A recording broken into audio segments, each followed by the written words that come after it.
WTC फायनलमध्ये ऑस्ट्रेलियाला हरवल्यानंतर सर्वच म्हणत आहेत की आफ्रिकेनं सायलेन्सरला सायलेन्स केलं. पण तुम्हाला आठवतंय का 20 वर्षांपूर्वी रिकी पॉन्टिंगच्या ऑस्ट्रेलिया संघाचा आफ्रिकेनं अहंकार मोडला होता.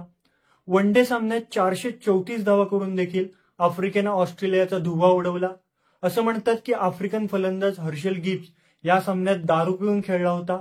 नेमकं या सामन्यात काय घडलं आणि इंटरनॅशनल क्रिकेटमध्ये डॉमिनन्स असलेल्या ऑस्ट्रेलिया संघाचा आफ्रिकेनं अहंकार कसा मोडला आपण या व्हिडिओमधून सविस्तर जाणून घेऊयात. नमस्कार, मी सौरभ आणि स्पोर्ट्स मराठीमध्ये तुमचं स्वागत आहे.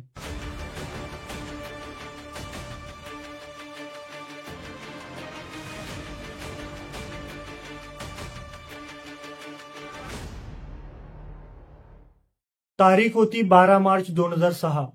ऑस्ट्रेलिया संघ आफ्रिकेमध्ये 5 सामन्यांची वन डे मालिका खेळत होता. शेवटचा सामना जोहान्सबर्ग क्रिकेट स्टेडियम मध्ये होणार होता. याआधी दोन्ही संघांनी मालिकेतील 2-2 सामने जिंकले होते, त्यामुळे शेवटचा सामना निर्णायक सामना ठरणार होता. त्यासाठी आफ्रिकन चाहत्यांनी स्टेडियममध्ये तुफान गर्दी केली. ऑस्ट्रेलियाने नाणेफेक जिंकून प्रथम फलंदाजीचा निर्णय घेतला. ॲडम गिलक्रिस्ट आणि सायमन कॅटिच यांनी धमाकेदार सुरुवात करत पहिल्या विकेटसाठी 97 धावांची भागीदारी केली. 55 धावांवर गिलक्रिस्ट बाद झाला. त्यानंतर आलेल्या रिकी पॉन्टिंगनी सूत्रे हाती घेतली. पॉन्टिंग आणि कॅटिच यांनी दक्षिण आफ्रिकेच्या गोलंदाजांची जोरदार धुलाई केली.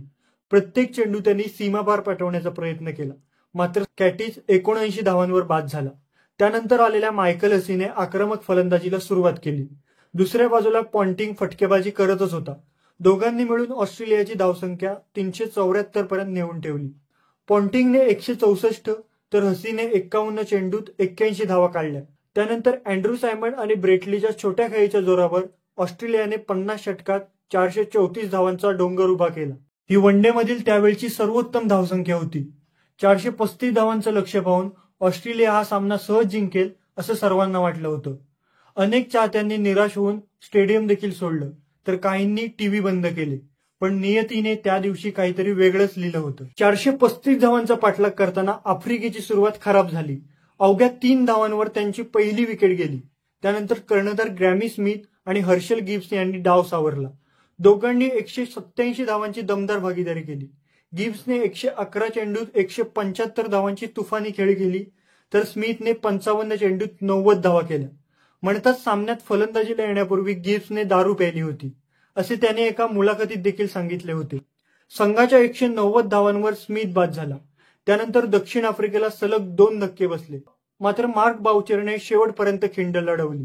शेवटच्या षटकात दक्षिण आफ्रिकेला 7 धावांची गरज होती.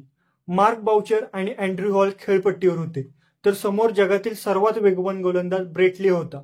पहिल्या चेंडूवर बाउचरने 1 धाव घेतली. त्यानंतर स्ट्राईकवर आलेल्या हॉलने चौकार मारत आशा जिवंत ठेवल्या, पण पुढच्या चेंडूवर हॉल बाद झाला. त्यानंतर स्ट्राईकवर आलेल्या जोहान वॉथने 1 धाव काढली. आता शेवटच्या 2 चेंडूवर 1 धाव हवी होती. सर्वांचा श्वास रोखला गेला होता.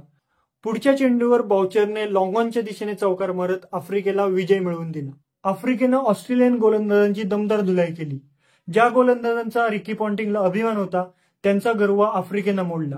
435 धावांचा यशस्वी पाठलाग करत वन डे क्रिकेटमध्ये आफ्रिकेनं एक नवा अध्याय रचला.